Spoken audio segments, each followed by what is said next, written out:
On behalf of Hyderabad branch of SARC of ICA, I welcome all of you to day Slow, 18th slow, of the bit slow. yeah, day 18th of the workshop on basics of GST for beginners. Today we have a topic on refunds under GST. Today we have CA K. Raghavendra as speaker and CA Radhika Verma as moderator, and CA Satish Sharaf sir will be senior moderator, and of course my branch chairman Pankaj sir will be there. Before handing over to Satish Sharaf sir, I want to introduce today's speaker, CA K. Raghavendra.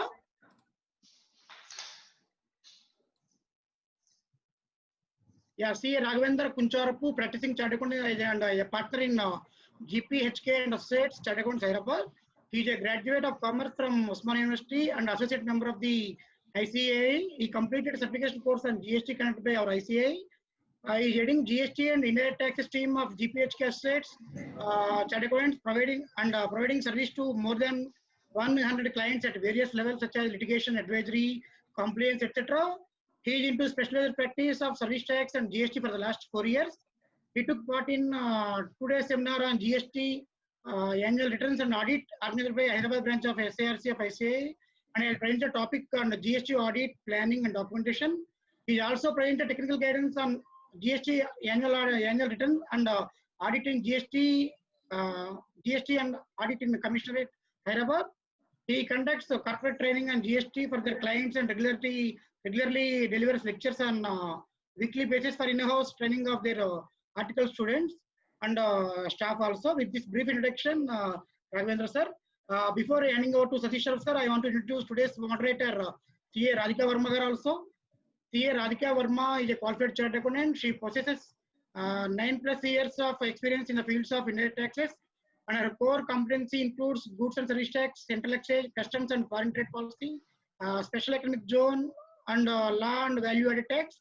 She is the only woman accredited GST training partner in the state of Telangana and Andhra Pradesh by the National Academy of Customs, Exchange and Narcotics from Institute of Chartered Accountants of India. She has been empaneled as faculty for GST with ICAI in India. Radhika holds professional work experience with Ernst & Young, Hyderabad and Hirgange and Associates Hyderabad. She has presented papers on GST on various forums including Indo-American Chamber of Commerce, Federation of Telangana and Andhra Pradesh Tax Chamber of Commerce, Institute of Cost Accountants of India, Institute of Public Enterprises. She has also extensively taken corporate training for clients. She has also contributed articles in the professional forums, indirect tax journals. With this small brief introduction, I am handing over the proceeding to CA Satish Sharaf garu. Sir, please, sir. Thank you, Satish. Yeah. It's indeed a great pleasure today being on the screen, because today we are going to hear from Raghavendra the 18th session on yes, basics of GST for beginners, and we have us as the moderator.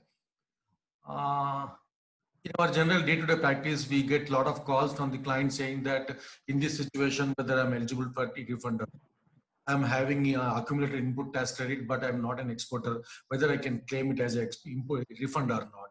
I'm having wrongly I paid IGST cash ledger instead of CGST, SGST. Can I claim it as back or not? So there are various plethora of questions which revolve around refunds.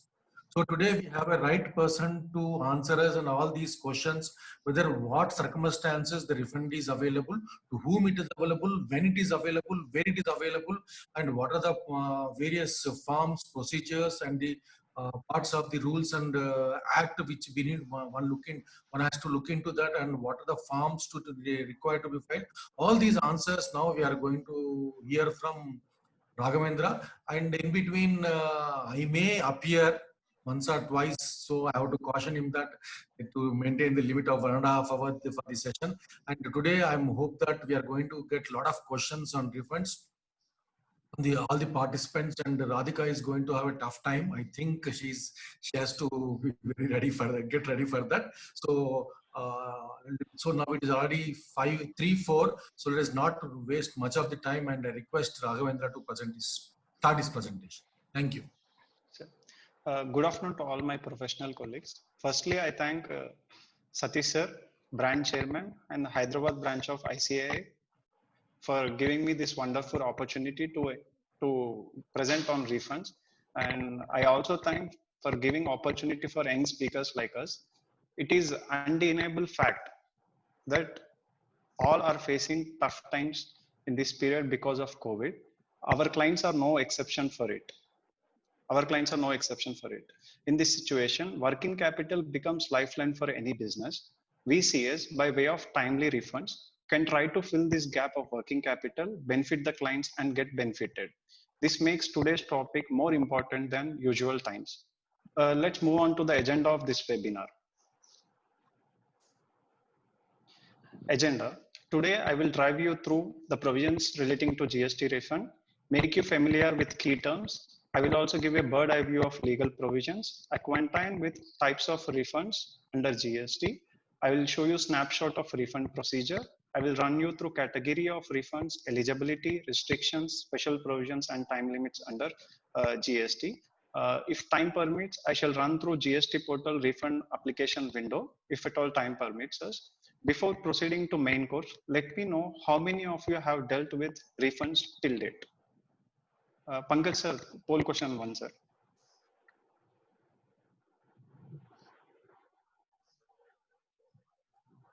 Pankaj bhai. Okay. Sir, you can give for 15 seconds. That's enough, sir. Yeah. It's because this one where I think the voting is very fast.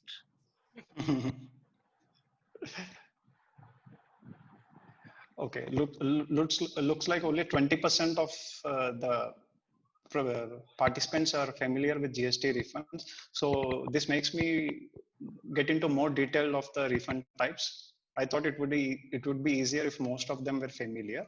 Okay, let's take one by one agenda of the day.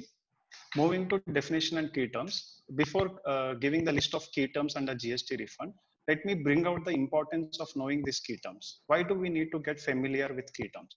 Unless we know the key terms or definitions under GST, we don't know. We cannot identify potential refunds unless we know these key terms. We may end up with wrong refund claims, which may cost our clients more than what the benefit we have given. So knowing and getting familiar with key terms is important to identify potential refund areas and to avoid wrong refund claims. First key term under GST refunds is the word refund. Refund generally means to pay back.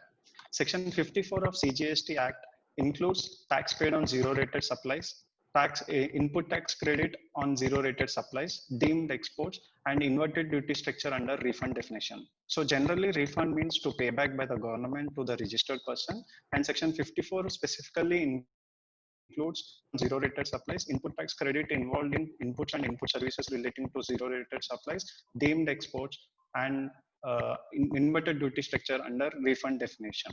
So let us understand what is zero rated supply means. Section 16 of IGST Act defines zero rated supplies to include export of services, export of goods, supplies to SEZ units. So these three types of supplies are called zero rated supplies as per section 16 of IGST Act.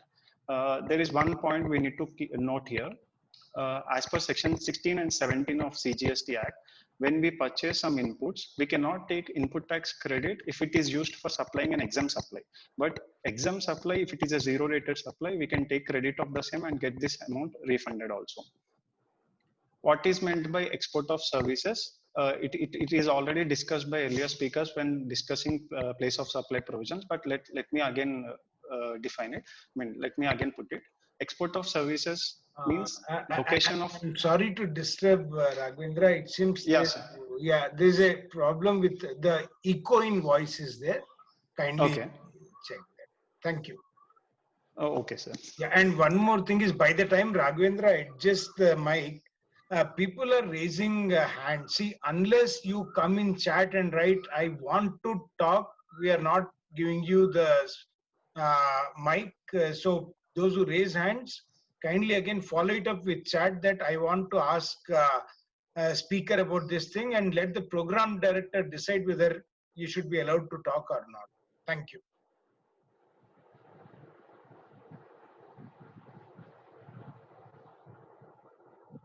Yeah. Sir, is this okay now? Yeah, yeah.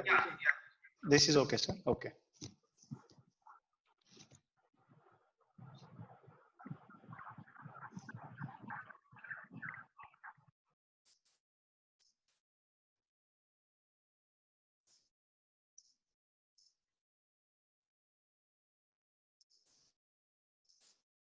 Sir, I hope it's fine now, sir. Yes, yes. Yes, sir. Okay. So, so we are done with definition of refund. We have seen zero rated supplies. We were discussing export of services. Export of services means where location of supplier is in India, location of recipient is outside India, place of supply is outside India, and money is received in foreign convertible exchange or other currency as permitted by RBI.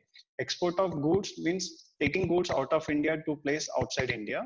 Supplies to SEZ, we all know there is an act, SEZ Act, wherein government will notify certain areas as the special economic zones. If any person outside the special economic zone is supplying to any goods or services to a unit or developer located in SEZ, that is called supplies to SEZ and covered under zero rated supplies under GST, for which we can get a refund. Let's look at inverted duty structure. Inverted duty structure is a situation where GST rate on our output supply is less compared to GST rate on our input supply, leading to accumulation of input tax credit. And if there is any accumulation because of inverted duty structure, government is ready to give you refund under section 54 of CGST Act. And these two terms are more important for refunds. Input tax credit and net ITC. Let's look at what is ITC. ITC is credit on inputs, input services, capital goods. How does net ITC differ from ITC? Net ITC is important under refund claim because all the input that is accumulated by you is not eligible for refund. For the purpose of zero rated supplies, capital goods are not eligible for refund calculation. For the purpose of inverted duty structure, input services are not eligible for refund. So net ITC differs from ITC in respect of input services and capital goods. Next, let us look at deemed exports. Section 147 of CGST Act defines what are deemed exports, as per which government will notify certain goods, supply of goods, though not exported outside the India, will be deemed as deemed exports, and refund in respect of such things will be provided to the registered person supplying them. Let me see how many of you understood one of the key terms for those defined. So Pankaj, sir, second question, sir. Whether CS services provided by Mr. Vamshi Hyderabad to Mr. Vignesh Srivastav USA or zero rated supplies.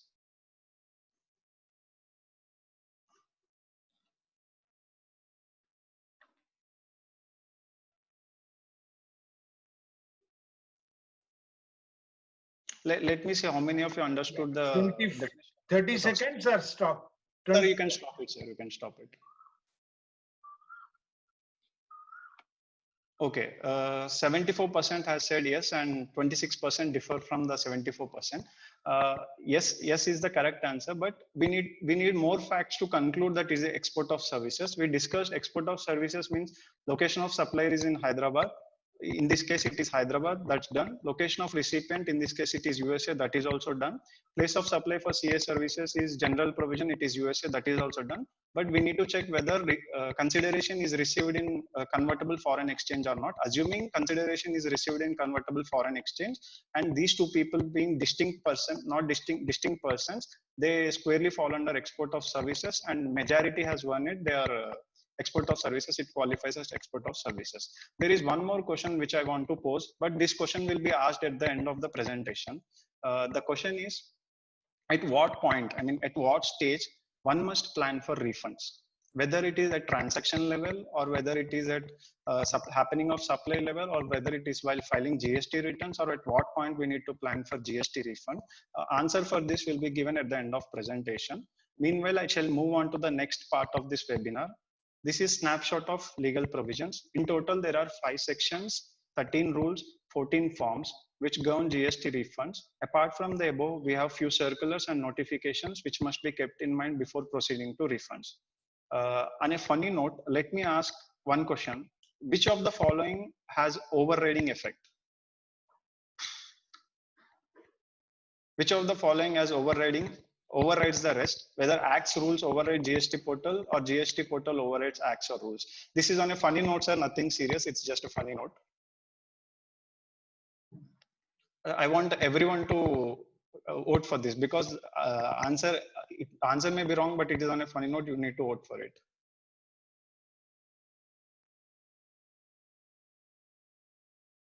Sir, you can end it, sir. If majority have voted, you can end it, sir. Looks like Act and Rule 71% and GST portal says 29%. Yes, legally what you said is correct. But there is one sameta in Telugu which says Devudu varam ichna Pujari varam ivvaledani. So even though central government, state governments, GST council is willing to extend reliefs and benefits to the registered person, unless these changes are incorporated in GST portal, we cannot avail the benefit of these things. That's the reason I have put a question on it. But legally, yes, what the participants have said is correct, but on a funny note, unless GST portal permits you to do something, you cannot do. For example, let me tell in refunds, recently they have come up with High Court ruling has said clubbing of different financials can be done for refund purposes. It was also clarified by the central government, but GST portal is not tuned to club different financial years to get refund. So the persons who are waiting for the provision to be effective need to what do you say, impress the priest to get the refund done. Even though we know the sections, rules and forms, unless we know how to deal with the GST portal, we cannot proceed with refunds smoothly. That's what I want to bring out from this question. Understanding of GST portal is also important. Understanding of the legal provisions is also important. But as said by the majority, end of the day, sections, rules, forms prevail over the portal. Let's look. So let's us have a snapshot of each sections, rules and forms. There are 5 sections governing GST refunds. If one wants to know about GST refunds, he must start with section 54. That's the reason I call section 54 as a mother section. This mother section, section 54, deals with broad areas where refunds are permitted. It gives powers to central government to frame rules, prescribe forms, notify forms. That's the reason section 54 is important compared to rest of the sections. Section 55 deals with refund in certain cases, wherein government will notify certain persons who are eligible for refund on input tax credit involved in their purchases. Apart from 54, section 55 also brings out an other type of refund category. Section 56 deal with interest on delayed refunds. Sir, we are all familiar when there is a delay in payment of tax to GST department, they ask for interest payment. Similarly, government wishes to pay us interest for delay in refund of tax.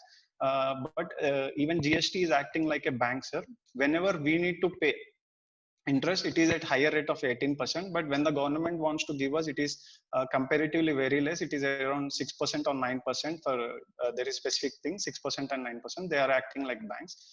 Section 55 and 58, consumer welfare fund and utilization of fund are not much important for refund application or getting refund, so I'm not touching upon those sections. Now let us look at the snapshot of rules. In total, there are 13 rules. The last rule, 97A, manual filing and processing of refund application, is no more relevant because refund processing is completely automated in GST as on today. Similar to section 54, rule 89, application, deals with majority part of the refund, and rest all other rules come up with procedural aspects. Rule 89 enumerates calculation of refund amounts. That's the reason rule 89 is more important compared to all other rules. If we quickly run through each rule, rule 89 application, 90 acknowledgement, 91 provisional refund, 92 refund order. I have come up with a slide wherein we can understand rule forms together. Two more rules to be noted here are rule 96A and 96B. Rule 96A deals with a letter of undertaking and bonds, wherein LUT, execution of LUT is mandatory. 96B deals with recovery of export proceeds.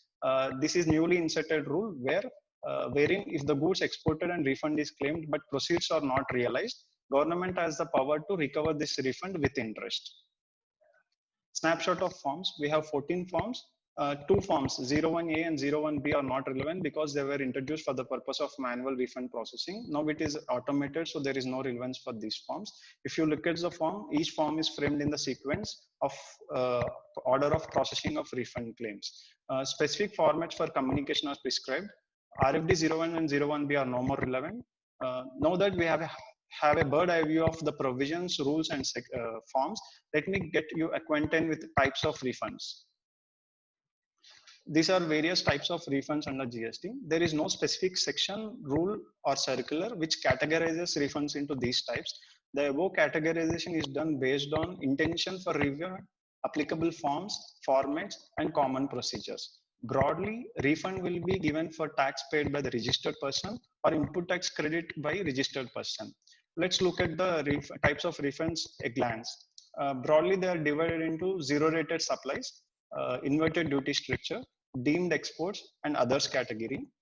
We will run through each and every refund type in detail in our next slides. Before going into category-wise refund in detail, let us have a trailer of refund process. Now that we know the forms, we know the rules, we know the provisions, let's see the process, how refund is done, not legality. We will just go through the steps involved in refund process. Steps in refund process. The registered person will file RFD01 application for refund within the time limit prescribed. If the officer is satisfied with all the supporting documents of the application, he will give you RFD02, that is acknowledgement. If he is not satisfied with this documentation provided, he will issue RFD03 deficiency memo. The registered person should rectify this deficiency and file fresh application. After filing fresh application, if the officer is satisfied with the documentation, he will give you RFD02 acknowledgement. Then after, in case of zero rated supplies, there is one concept called provisional refund, which I will be discussing in the later slides. After scrutiny of the information, if the officer is satisfied with all the documents and feels everything is eligible for refund, he will directly proceed for refund order. Otherwise, he will give you show cause notice in RFD08, for which you need to reply in RFD09 within 15 days of time. Then after, he will give you refund order and payment advice. If there is some old adjustment, he can adjust. Officer has the right to adjust it. If there is any reason for withholding of refund, he can also withhold the refund. Let me explain this form with an example again to make it easy for us. X Limited filed a refund for 100 lakhs rupees. Officer has issued a deficiency memo. Then X Limited has rectified the deficiency and fresh application is filed. Now the officer is satisfied with this X Limited documentation. So he's accepted the documentation and has given RFD02. This X Limited is not into zero rated supply, so we are nowhere concerned with RFD04 or 05. The officer has scrutinized all the information and documentation provided by the registered person. The application was filed for 100 lakhs. Officer is satisfied with 80 lakhs. So he will give show cause notice for 20 lakh rupees, for which X Limited has replied in show cause RFD09. After submission of reply, officer has accepted only 10 lakh rupees as show cause notice acceptance. Now, if you see, final order will be issued for 90 lakh rupees. One is 80, which is already accepted, 10 lakhs, which is accepted at the time of show cause notice, and he will give RFD06, wherein he will issue 90 rupees refund, 10 rupees as rejection order. If at all there is any old dues by X Limited or there is any other reason for holding refund, he may pass RFD07 for withholding of taxes or for adjustment of any taxes. This is the complete process, steps in refund process. Now that you gain broad idea of types of refunds and procedure, let's look into category wise provisions. First category, export of goods. This is the most simplest form of refund application that can be filed by a registered person, because there is no separate application that must be filed by the registered person. Let us look, all my slides are framed in this way. Export of goods category, I will discuss about what does it mean. I'll discuss who are eligible for it, what are the restrictions in that category, what is the eligible amount that a registered person can get, and what are the special provisions that are governing this type of refunds. Now, when you look at means, refund of IGST paid on export of goods. Any registered person who has exported goods need to pay the tax in GSTR 3B, file GSTR 1. It will be deemed to be the application for refund. Shipping bill filed by the registered person will be deemed to be application for refund. And who are eligible? Any registered person exporting goods and paid IGST is eligible for refund. Are there any restrictions? Yes, there are few restrictions. A merchant exporter cannot opt for refund under this option. He can opt refund under the other option, export of goods without payment of tax, but merchant exporters cannot opt for with payment of tax refund. Similarly, recipient of deemed exports cannot opt for with payment of tax refund. There are two other restrictions. One is importer who avails some custom related benefits. The above restrictions are not applicable for capital goods under EPCG. What is the eligible amount that a registered person gets under this? If suppose I am exporting goods worth 1 crore rupees. Applicable tax is 5%. I will export the goods. I will pay 5% GST in 3B. Whether I'll use cash ledger or credit ledger is a different story. After utilization, I'll file 3B and 1. What the GSTN does is it validates, it transmits the data from GST portal to electronic data in exchange portal of the customs department. Once the shipping bill is matched with EGM, GSTR1 and GSTR 3B, the refund is automatically released to the registered person. There is no separate application that must be filed by the registered person. That's the reason I'm saying this is the most simplest form of refund application in entire refunds. There is one specific provision which we have already discussed. It is Rule 96B. Recovery of refund in case of non-realization of export proceeds. This condition or this restriction was not there before. Earlier, the government is satisfied once the goods are exported, it's enough, whether realization is happening or not. But government has come up with a Rule 96B, wherein it says if the export proceeds of goods are not realized within the time limit permitted by RBI, as per Rule 96B, the registered person should refund this refund with interest. That's where export of goods all about. Let me ask a poll question here regarding merchant exporter restrictions. Pankaj sir. Mohan Limited, a rice exporter, Yeah. purchased. I just compressed the question. Okay, sir. I will explain. Yeah. I will explain it. Mohan Limited rice exporter purchased the following goods and exported the same during the financial year 1920. What he has purchased is 100 tons of rice at normal GST rate, that is 5%, 200 tons of rice that is at concessional rate, that is merchant exporter concept. Is he eligible for refund under export of goods with payment of tax category? We have discussed the restriction. I just want to know whether the restriction is understood by each and every participant or not.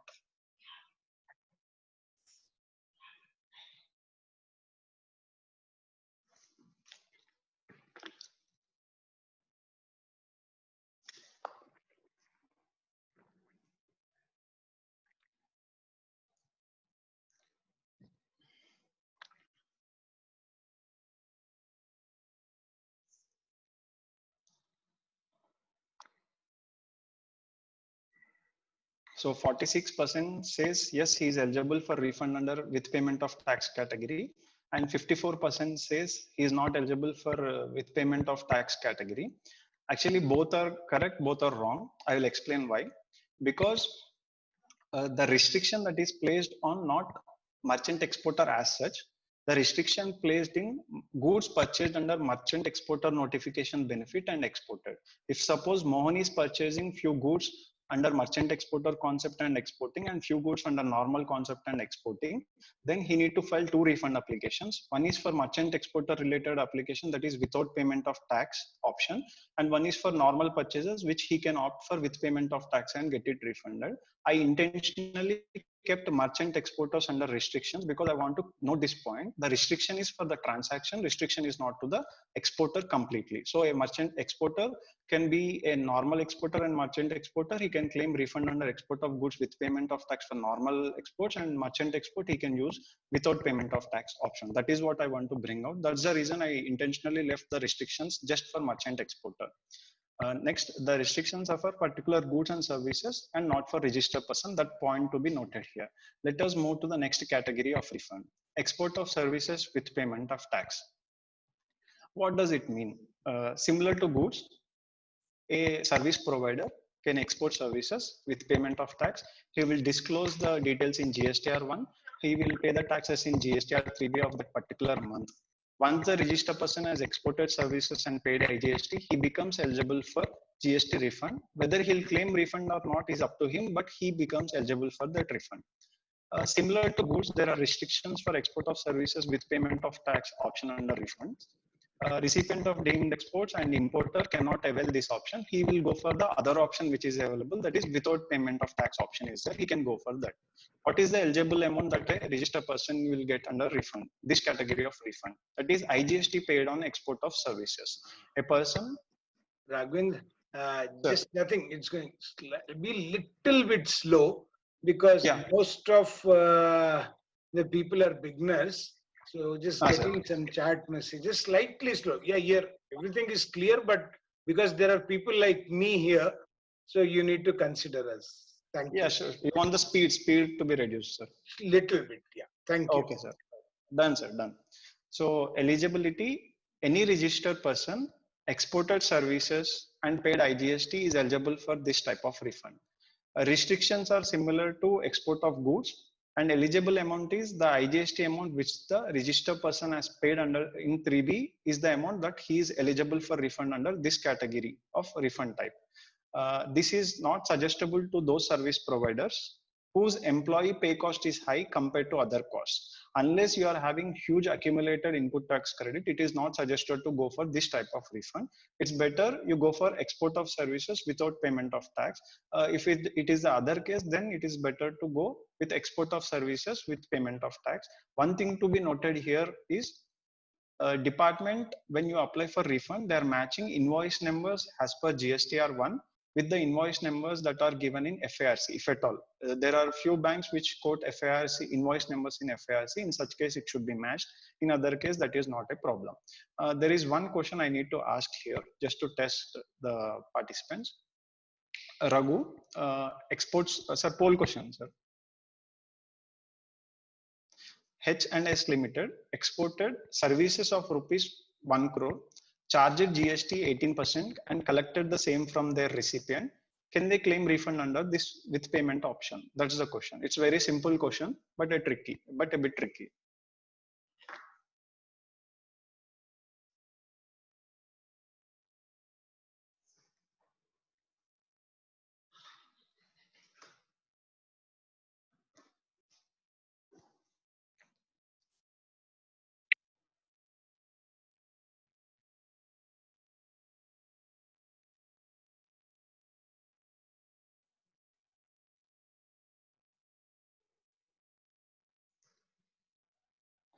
Uh, 59% says yes, 41% says no.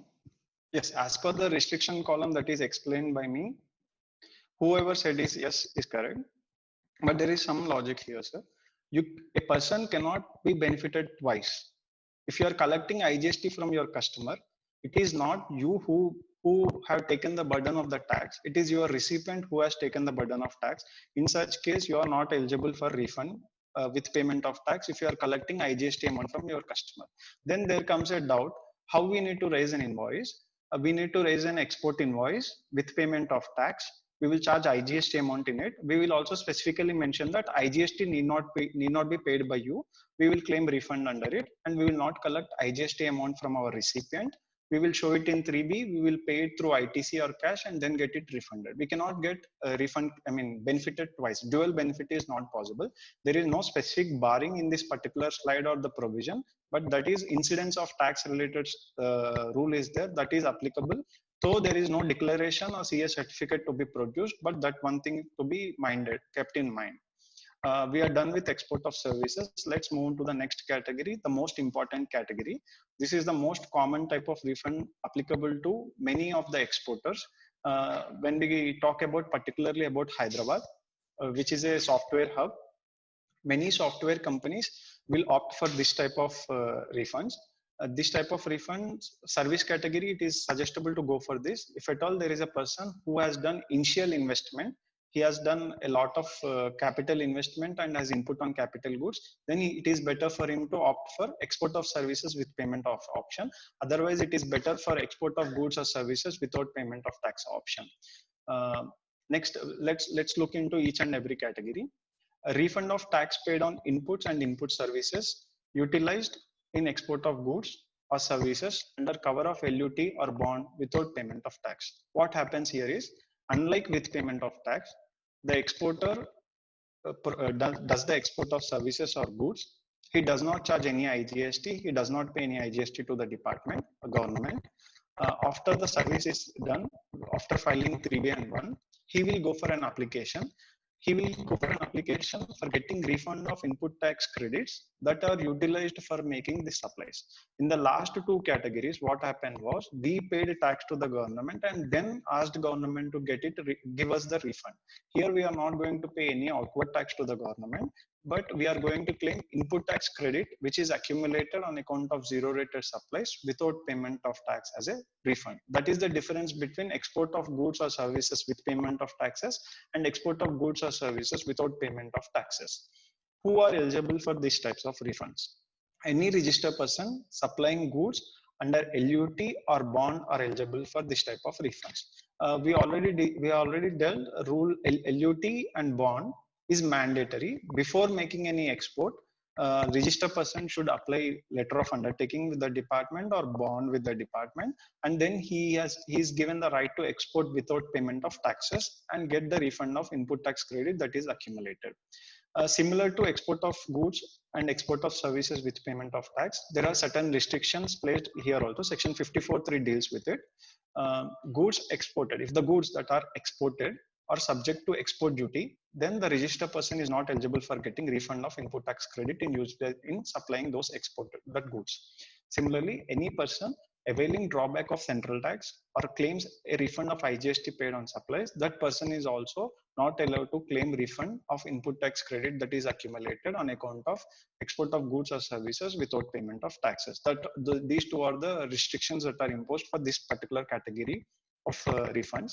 Next, look at the eligible amount. Unlike with payment option, the formula, maximum refund formula with payment of tax, without payment of taxes option is a bit complicated, wherein it's, you can see on my slide, turnover of zero rated supply of goods plus turnover of zero rated supply of services multiplied by net ITC. We have already seen what is net ITC means.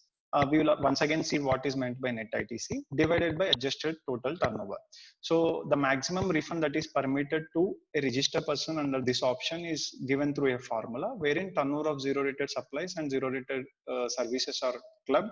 It is multiplied with net ITC for that particular period and divided by adjusted total turnover, which will give you a maximum refund that is permitted to that particular registered person for that particular period. This is the most common type of refund that is applicable for many of the exporters. So let me spend little more time on this type of refund. Special provisions governing this category. You have not seen a provisional refund for goods because it is an automated route and complete refund is given. Here we have seen a provisional refund at the rate 90% subject to non-prosecution history. If a registered person is not having any prosecution history for past 5 years, then 90% provisional refund will be given within 7 days from the date of application, even before scrutiny of the documents is done. We have seen in the refund process slide wherein RFD 04 was there, which must be issued within 7 days from acknowledgement, and remaining 10% will be given after scrutiny.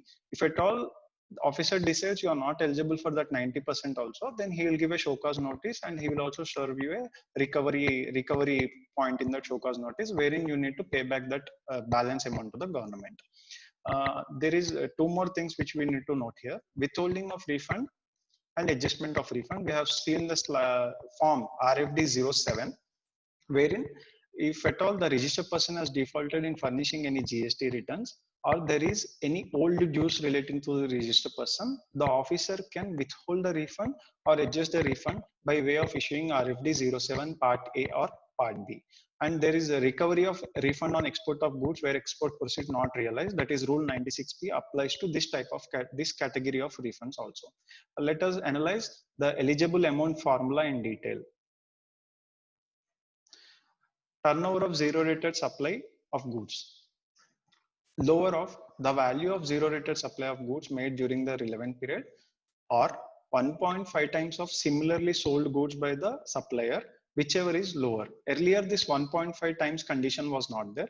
Whatever the value that is disclosed by the registered person, that is exporter of goods, is deemed to be turnover of zero rated supply. But by way of a recent amendment to the rule, government has introduced maximum cap. It says if the person, example, let's take an example.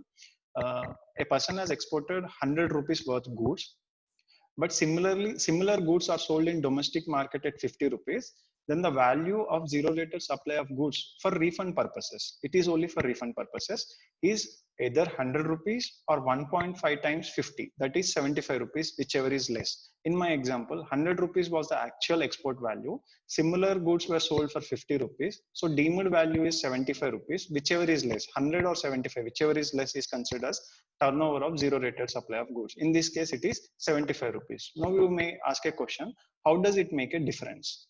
Let's go to the formula. Again, here we are multiplying turnover of zero rated divided by adjusted total turnover. If at all the value of the zero rated supply of goods becomes less, the refund that you are eligible for also becomes less. That's how the maximum caps works against the exporter. So whenever this 1.5 times condition is introduced, if at all 1.5 times is less than the actual export value, usually you may get 100 rupees refund. Because of this cap, you may get any amount less than 100 rupees. That is the effect that this 1.5 times cap gives on the maximum refund amount that is permitted. There is another 4A rule, sub rule 4A and 4B. There is separate category of refunds which we will discuss in deemed exports and inverted duty structure. If at all you are dealing with those type of goods or services, you need to reduce that value and you need to claim a separate refund for those types of supplies. Next, let us look into turnover of zero rated supply of services. I want all the participants to just go through the slide.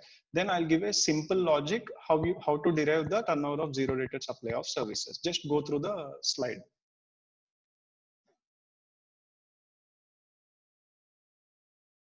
Let me read for convenience also. Turnover of zero rated supply of services means value of zero rated supply of services made without payment of tax, calculated as follows. Aggregate of payments received during the relevant period plus supply completed in current tax period for which advance received in previous tax period minus advance received during current tax period but service not yet completed. What does that mean? Simply it means, I will give you the logic how to check it. Let me just give a clarity. Zero rated turnover of supply of services is the turnover that what is disclosed in 3B is relevant, or the turnover that is disclosed in GSTR 1 is relevant, or the export turnover that we show in our financial statements is relevant.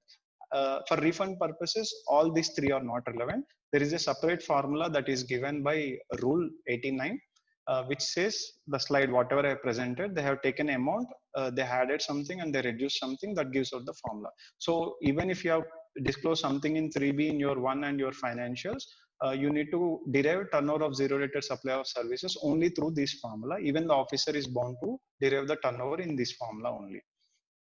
So to make it this formula simple, value of zero rated supplies which satisfy the twin conditions: completion of service and receipt of payment. Let's take an example. You have provided a service in 18-19, but you have not received the money by 31st March 2019. For 18-19 refund application purposes, that turnover will not come under turnover of zero rated supplies. It will, if it is realized in 19-20, though invoice is issued, service is completed in 18-19, for the specific purpose of refunds and turnover of zero rated supply of service definition, it is covered in 19-20. Let me ask a poll question here so that we get more clarity about turnover of zero rated supply of services. It is important, more important. Pankaj sir. 1 minute, I'm just doing. Yeah, sir. Yeah, sir.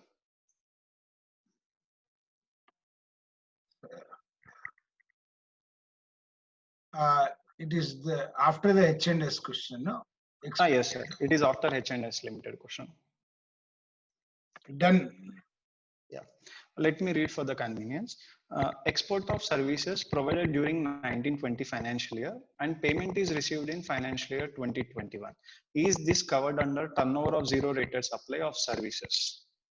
I want everyone to answer, because unless we know this formula, we may end up with less refund claim to our client or wrong refund claim to our client. Both are wrong. I mean, both are tough for the client.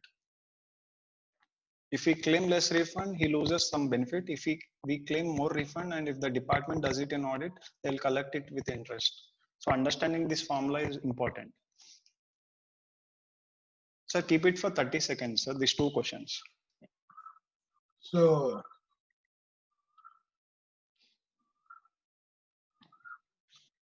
yeah, 64% says yes, 36% of the participants say no. Actually, both of them are right. How both of them are right? For financial year 1920, service is provided but money is not received. For financial year 2021, service was provided in previous financial year and money is received in current financial year. So yes is valid for 2021, no is valid for 1920. I hope I have clarified the difference between realization and invoice. In 1920, invoice was issued but money is not realized. So only one condition is satisfied. In 2021, invoice was already issued in 1920 and realization is happening in 2021. The twin condition is satisfied in 2021. So refund formula for 2021, this turnover will be taken in 2021, even though you have disclosed this turnover in financial year 1923B1 and financial statements. Let's move on to the next poll question. Similar poll question. To give more clarity, I'm giving these questions. 1 second. Yes, sir. With the net ITC one or one more is there? No, sir. The same question, sir. Export of services provided during 1920. Yeah. Export of services provided during 1920 and payment for the same was received in 1819. Is this covered under turnover of zero rated supply of services? You clarify here also. Yes, sir. I'll clarify, sir. I'll clarify. Here in the question, because 1 or 2 people said that we wanted to ask the year. Year. That, sir, wantedly I kept it silent, sir. I remember we need to add some spice here. Yes, sir. 30 yes. seconds. Yes, sir. 30 seconds is enough. Yeah, 81% says no, yes, and 19% says no. Similar to last question, both of them are correct. For 1920, proceeds export of services is provided in 1920. That is, invoice is issued in 1920. One condition is satisfied, and the other condition is receipt of money. Though we have not received the money in 1920, we have received it as an advance in 1819. So in the financial year 1920, both the conditions are satisfied. Issue of invoice, receipt of money. In which year it is satisfied? It is satisfied in 1920. So this turnover becomes zero rated turnover, zero rated supply of service turnover for the financial year 1920, not 1819. Hope I clarified the difference between receipt, invoice, and twin condition of receipt and invoicing. Let us look at adjusted total turnover. These two formulas are simple. Sum total of turnover of goods in the state or union territory during that relevant period. Add the turnover of zero rated supply of services that we discussed in the earlier slide.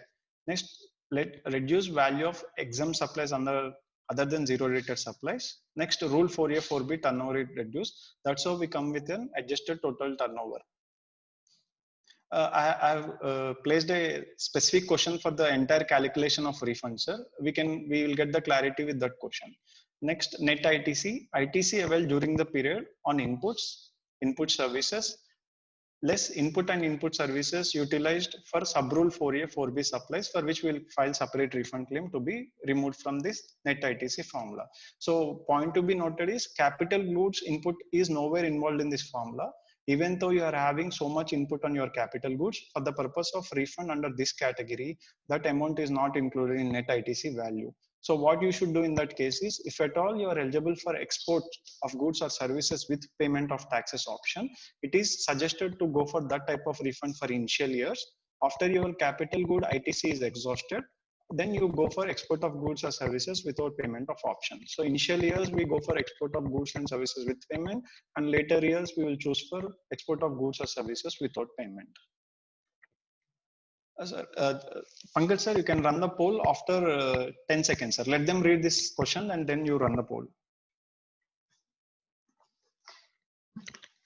Because only the solutions part is mentioned in the poll, so you have to also note down the answer. Yes, yes. So now that we have understood about refund on account of export of goods or services, let us work out this particular question. I tried to cover maximum formulas that are applicable. So let's wait for some time, sir. It's a big question, so let us give time for them.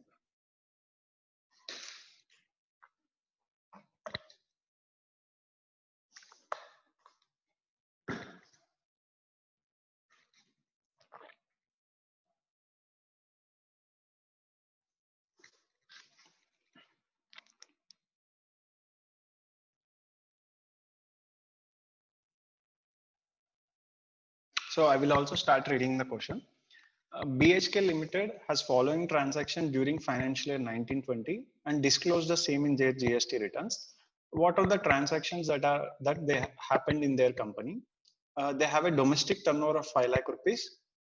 They have an export turnover of 15 lakh rupees. out of which 10 lakhs is realized during 1920 and remaining 5 lakhs is not realized during 1920. ITC on inputs utilized by them is 10,000. ITC on input services utilized by them is 50,000. ITC on capital goods utilized by them is 40,000. Total export proceeds. The above items are P&L items and input items. Now it comes total export proceeds realized during the year is 25 lakh rupees. They have received 25 lakh rupees from their foreign customers, out of which 15 lakhs is relating to 1819 and 10 lakhs is relating to 1920.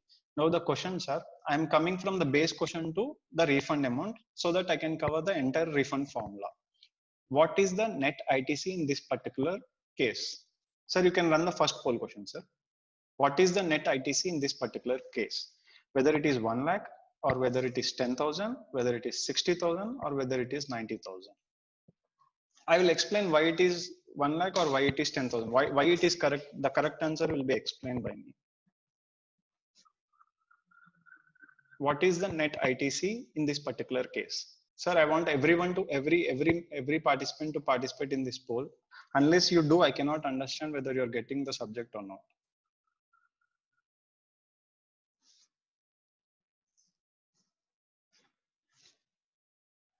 Forty-five seconds and stopping.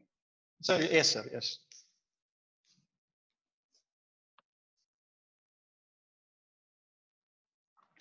So 1 lakh, what is net ITC? 2 members say it is 1 lakh, 2 members say it is 10,000, 18 members say it as 60,000 and remaining say it is to be 90,000. Majority of them, 75% of them say 60,000. Yes, majority wins. It is 60,000 rupees. How it is 60,000 rupees? Let's see. ITC on inputs is 10,000. ITC on input services is 50,000. ITC on capital goods is 40,000. We discussed capital goods is not eligible for refund for export of goods or services without payment of taxes. So this 40,000 must be removed. So we are left with 10,000 and 50,000 rupees. That makes net ITC to be 50 plus 10,000, that is 60,000 rupees. Now let's go into the next question. What is the turnover of zero rated supply of services in this particular case? What is the turnover of zero rated supply of services in this particular case? Whether it is 10 lakhs, 25 lakhs, 15 lakhs or 20 lakhs.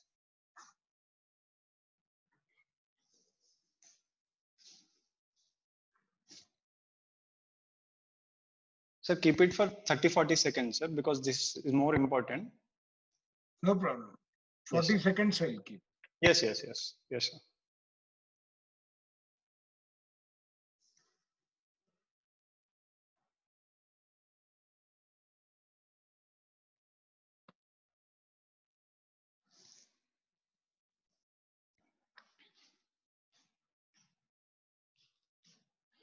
So we see 7% people are saying it is 10 lakhs, 36% say it is 25 lakhs, 54% say it is 15 lakhs, and 4% say it to be 20 lakhs.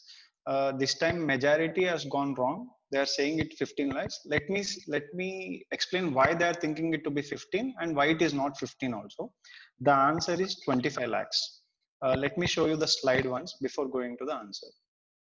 We said aggregate turnover, aggregate of payments received during the year, plus supply completed in current tax period for which advance was received in previous tax periods, minus advance received during current tax period but service is not completed. So let us try to put the facts of our case into these formulas. In this case, total receipts are 25 lakh rupees. The export turnover is 15 lakh rupees. But he only realized 10 lakh rupees in this current financial year.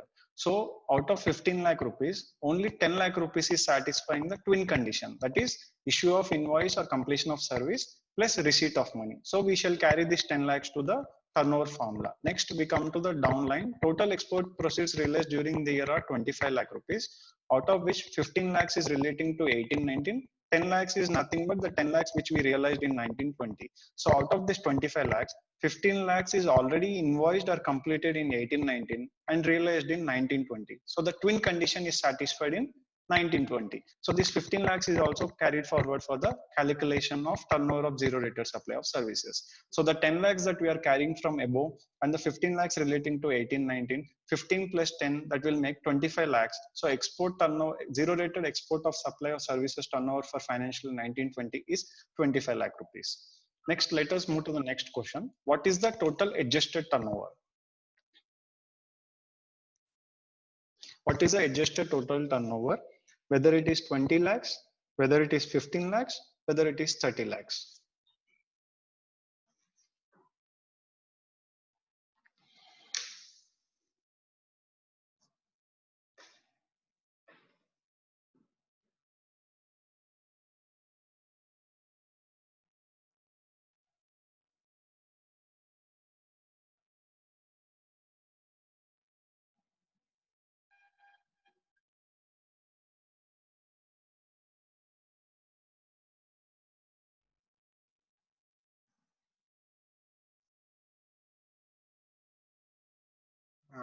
I'd like to share with you that this is one poll where all the numbers are moving simultaneously. Like it's not early, unlike other polls where first all 10 people voted for one and then 2-3 people voted and all.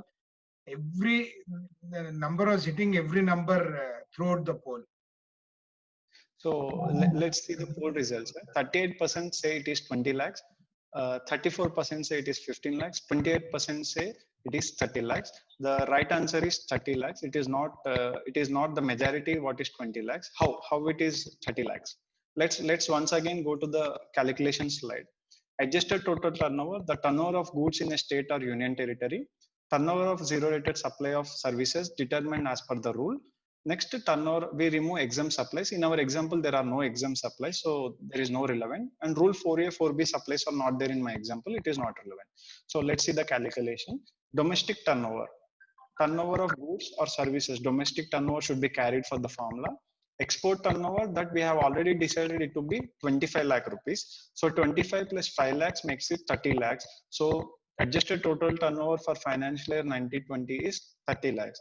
So your 3B shows 30 lakh rupees as turnover, your financial shows 30 lakhs, 20 lakh rupees as turnover. For the purpose of GST refund, adjusted total turnover is 30 lakh rupees. Next, move to the last question for this. What is the eligible refund amount in this case? What is the eligible refund? There are only two options, sir. 83,333 or it is 50,000 rupees.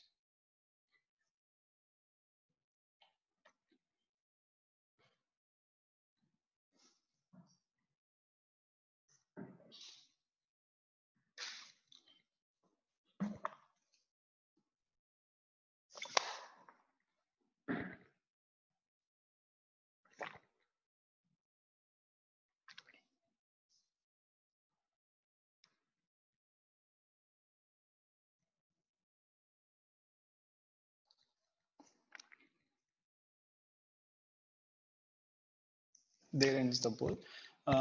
This time majority wins. I think they understood the formula properly. 38% says it is 83,000. 62% says it is 50,000. The majority is correct this time. It is 50,000. How it is 50,000? Let's again run through the question. Formula and slide.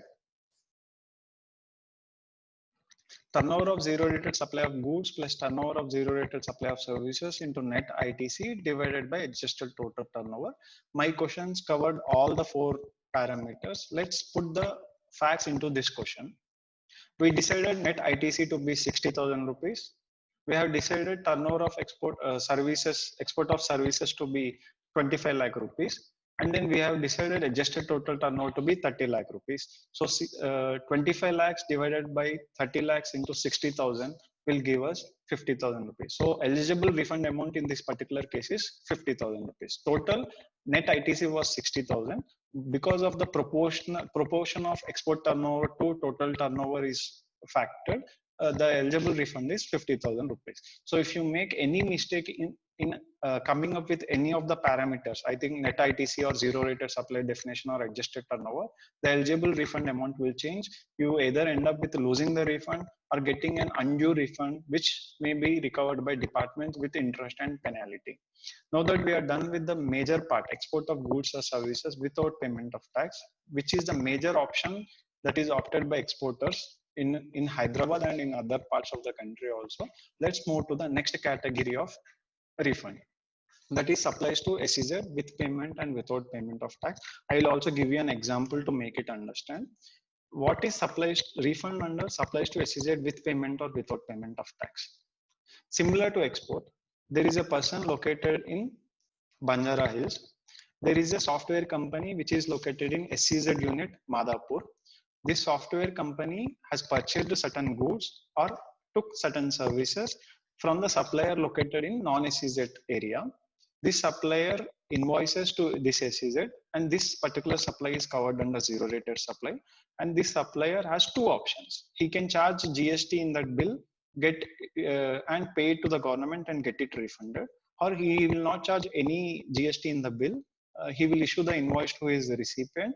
He will claim ITC as refund. So there are two options. With payment, refund of IGST paid on supplies made to SEZ units and developers. Without payment, refund of tax paid on input and input services used in supplies to SEZ units or developers. If you want more practical example, he purchases laptops, that Banjara Hills supplier. He supplies these laptops to the SEZ software company located in SEZ unit. That's an SEZ unit. He will get input of say like 50,000 or 60,000 rupees. He can charge IGST on the sale and get it refunded, or he can take input credit refund of this 50,000 GST what he has taken on input laptops. Coming to eligibility, any registered person supplying goods or services, he can opt for with payment or without payment option. The one more condition that must be satisfied is that supplies must be utilized by SEZ unit for authorized operations, and it is to be endorsed by the specified officer that that particular goods or services are used by that particular SEZ unit for authorized operations. Eligible. Exhausted 1 hour. You have only half an hour. Yeah, sir. Noted, sir. Thank you. Eligible amount, say similar to export of goods or services, eligible amount also similar to the two categories what we have discussed. The special provision that must be kept in mind is endorsement by specified officer. Generally what happens is in any SEZ unit where goods movement is happening, there will be an officer who will endorse the invoice, that is purchase invoice of the SEZ unit or developer, which says this particular goods are used for specified operations. While submitting refund application, we should also produce endorsed invoice to the officer for granting refund under this particular category. Next, let us discuss inverted duty structure, net ITC. We have already seen the differentiation between net ITC for zero rated supplies and inverted duty structure in our first slide. What is inverted duty structure? We have also seen what is inverted duty structure, but let me once again explain what is inverted duty structure. In inverted duty structure, what happens is your outward supply is taxable, say like at 5%, but the input that you utilize for creating this outward supply is taxable at a higher rate, say 12%, 18%, or 28%. And because of this gap between input GST rate and output GST rate, which may result into accumulation of input tax credit. So you will have a lot of input tax credit, but there is no output credit for utilization, and this creates an accumulation. And government wants to give this particular accumulation as GST refund, though under subject to certain conditions and formula, but they are ready to give refund of this accumulated ITC. That is what inverted duty structure about. So where do we find, I mean, what are the cases which are covered under inverted duty structure? Generally, solar products are covered under inverted duty structure. A person supplying to goods to defense, DRDO, DMRL, because he purchases laptop for 18% GST, but when he supplies to this particular defense people who are notified for concessional rate of 5%, output charged is 5%. So there is a clear-cut inverted duty structure in his case, and he can claim that input of accumulated ITC for this particular case. Eligibility, any registered person, refund of ITC on inputs used in supplies under inverted duty structure is eligible for claiming refund under this particular category. Is there any restrictions? Yes, there is a restriction.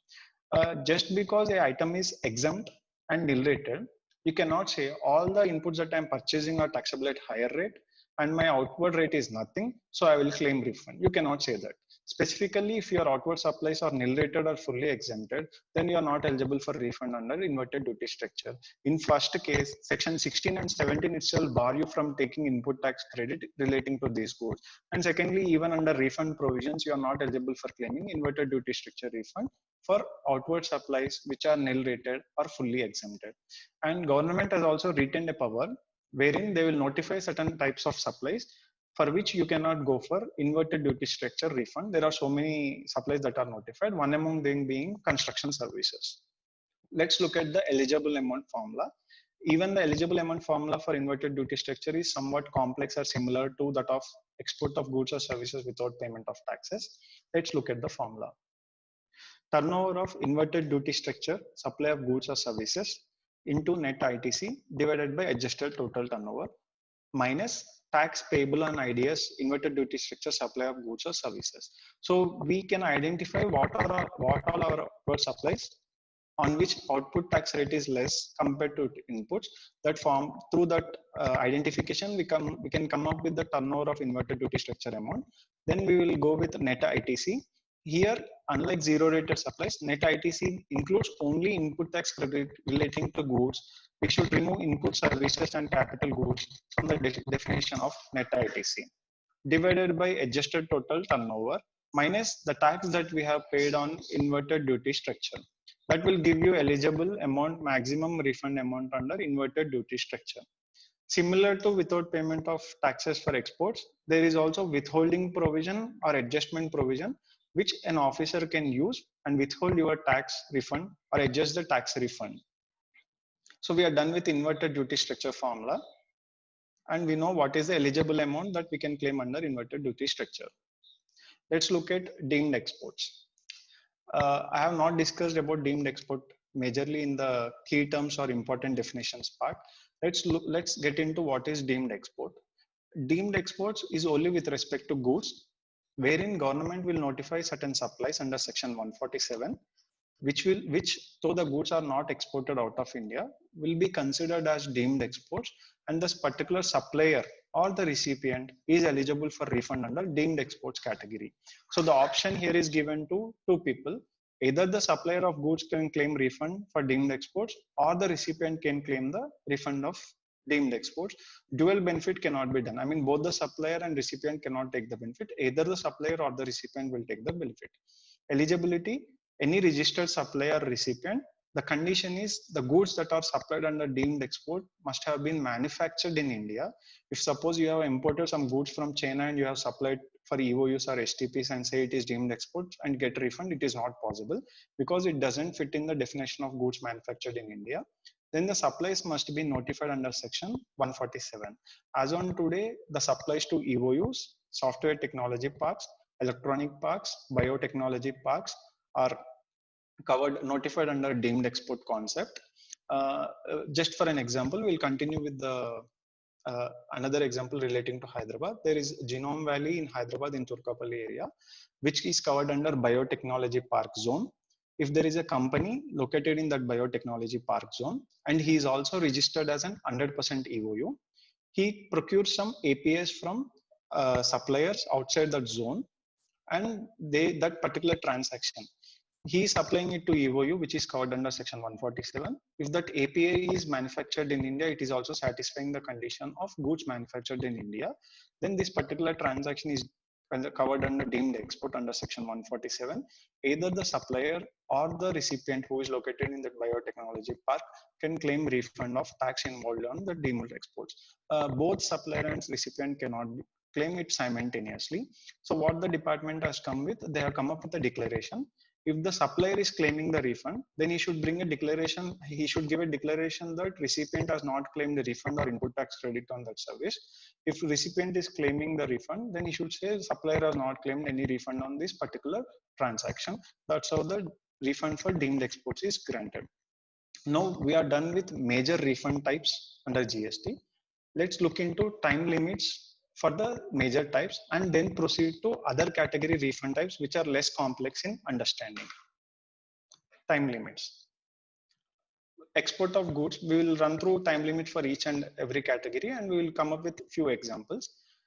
Export of goods, 2 years from the date on which ship, if it is through air. Export of goods is possible in three modes. One is through ship or aircraft, one is through vehicle and land route, another is through postal dispatch. So if you are exporting goods through ship or aircraft, you are eligible for refund. I mean, you can file refund application within 2 years from the date on which that ship leaves India. Example, in this April, if you have exported the goods and that ship leaves in 2020 April, you are eligible for 21-22. You can apply for refund till 2022. Similarly, if you are sending the goods, exporting the goods through land route, then it is when the vehicle crosses, when the goods crosses the custom frontier, then from that date, it is 2 years from that date. Next, coming to export of services. In export of services, there is same the twin condition or the twin condition place here. We have seen for export turnover, dual condition is required. Invoicing is also required. Receipt of money is also required. Similarly, in time limits also, they say 2 years from date of invoice if the payment is received before completion of service, or date of receipt of payment if service is not completed prior to receipt of payment. Let's get an example on this. I have provided service in 18-19 financial year, but I have raised the invoice also, but payment is not received. Payment is received in 1920. Then 2 years should be counted from 1920 date on which payment is received, not invoice date in 18-19. Similarly, if I have received any money in 18-19, but the service is not completed, invoice is not issued, then 2 years time limit should be calculated from the date of invoice, that is in 1920, not 18-19. That must be kept in mind. Inverted duty structure. 2 years from due date of the return for the tax period in which claim for refund arises. Let me continue with the example relating to EOUs, laptops. To defense people, I have purchased a laptop at 18% GST. I have supplied to a defense department at concessional rate of 5%. In which month 3B I am eligible for inverted duty structure? The due date of that month 3B, from there it is 2 years. Time limit is 2 years from the due date of the return for the month in which the inverted duty structure refund I am eligible for. That must be calculated from that date. Next, deemed exports. 2 years from date of filing of return of deemed exports. There is a difference between calculation of due date in inverted duty structure and deemed exports. In inverted duty structure, he says due date for filing of return. In deemed export, he says date of filing return. So in deemed exports, if you delay your filing of return, and the delayed date from 2 years from the delayed date is considered. But in inverted duty structure, even though you are filing delayed GST return, the due date is considered for calculating this 2 years. That is the time limits for major refund types. For 17-18 financial year, the first lapse of time limit has started in the month of July 2019, because the first month of GST was July 2017. So a time limit probably will start 2 years from that date. So the latest date that expiry date for refund applications is started in July 2019. Let's move on to the refund other categories. These are less complex, less simple. We can run through them and let you know what are the special provisions and time limit. Excess cash ledger balance. Suppose I have finalized GST return for my client. I have sent him a mail wherein I said pay 1,000 rupees under IGST, 1,000 rupees under 1,500 under SGST, and 1,500 under CGST. But my client's accountant is not knowledge enough to understand the differentiation between CGST, SGST, and IGST. He has paid this entire amount in a late fee column, or he has paid the entire amount in IGST column. Though there is a new form that is introduced to adjust cash ledger balances from CGST, SGST to IGST. But if at all you don't have any further supply, but there is some cash ledger balance in your electronic cash ledger, you can claim refund of that particular excess balance by way of RFD 01. And similar to with payment of taxes goods, there is no other document required for claiming refund of excess cash ledger balance. You can file RFD 01. The amount from cash ledger is debited from your cash ledger, and the officer will process the refund claim for this excess cash ledger balance. Next, wrong payment of tax. Let's continue the example that we took for excess cash ledger balance. In excess cash ledger balance, the accountant has paid tax in wrong head. It is just a deposit of tax into cash ledger under wrong head. But in the wrong payment of tax under section 77, while filing 3B example, or while raising invoice itself, an interstate supply is considered to be an interstate supply, or an interstate supply is considered to be an intrastate supply, and returns and payment of tax is done accordingly. And at later point of time, the registered person or the auditor has realized that it was a wrong payment of tax, which is covered under section 77 subsection 1. And then within 2 years from date of payment of tax, we can apply for refund of wrong payment. If suppose IGST is charged and collected and paid as CGST and SGST, then you can get the refund of CGST and SGST, but you need to pay IGST amount, which must have been paid earlier without interest. There is a specific provision in section 77 where you need not pay interest for wrong payment of taxes, wrong payment of taxes. That is about wrong payment of tax under section 77(1), which we can claim as refund. And in GST, there is a particular concept called finality of provisional assessment. If the registered person is not able to come up or self-assess exactly what tax he must pay, he can approach the officer and he can apply for provisional assessment. Once the provisional assessment is done, he need to pay taxes for the provisional assessment. After the facts are finalized, the officer will give you the final assessment, final value of tax that must be paid. If the provisionally paid tax is more than the finally assessed tax, that results in excess payment of tax, then the registered person is eligible for claiming refund of that gap, particular excess payment of tax. When that must be claimed? It must be claimed after final assessment order is passed, and it must be claimed from 2 years from date of adjustment of final amount for final assessment order. And while filing application for refund, you need to attach only one copy, that is copy of final assessment order for showing that there is an excess payment in particular category. Next comes consequence of order, judgment or decree. We all know disputes between department and registered person is very common. So department says you need to pay higher tax, and a registered person says no, I am liable for low rate of taxes. And in this process, due to an order passed, you must have paid an excess tax that is paid by the registered person. We have gone for an appeal, and at appeal stage you got relief. That registered person has got the relief. Then he can produce this order or judgment copy and get the excess paid tax as refund. Even pre-deposit that is paid to the department can be refunded by way of this category. And the time limit is 2 years from date of communication of the order. It is not date of order, it is date of communication of the order, which is relevant for calculation. 2 years time limit for this particular category. Next, supply not provided. You must have remembering it. Initially, when GST was introduced, GST is applicable on all advance receipts. If suppose I want to sell a good, I'm into supply of goods or services, and one of my customer gives me an advance of say like 1 lakh rupees, then I am liable for payment of GST on that advance also initially. At later, they have removed this advance payment, tax on advance payment for goods, and it is only applicable for services as on today. Say we will take a practical example. There is one of my real estate client who enters into agreement of sale with one particular customer of his before this COVID pandemic. So he entered it for say like 1 crore rupees for the flat. He has taken the initial advance of 10 lakh rupees. Since it is an advance towards supply of services, he has paid applicable GST 5%. If he is into new scheme, he has paid 5% on that 10 lakh rupees. Because of this COVID situation, the particular customer is no more wishing to buy the flat. So he wants the 10 lakhs to be refunded. As per agreement of sale, whenever the customer wants, unless 50% of the transaction is complete, the agreement says, yes, the entire money to be refunded.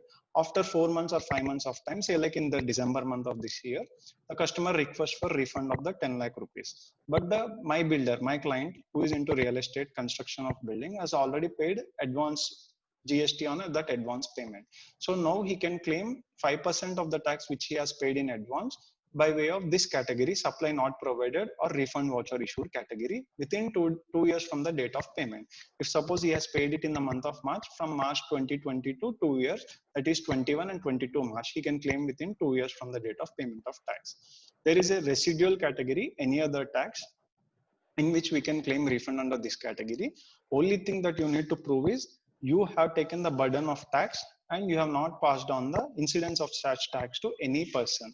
Here, you need not be a registered person. Any person can claim refund if you can show that the tax must have not been collected, or it is not to be collected, or it is not chargeable to tax under GST, and the incidence of tax is not passed on to the any other person. Then he can claim refund under any other category, and it is 2 years from the date of payment of tax. This ends the tax categories. We have covered the categories of refund, complete categories. We have seen special provisions. What is the meaning? What is the eligible amount? What are the time limits?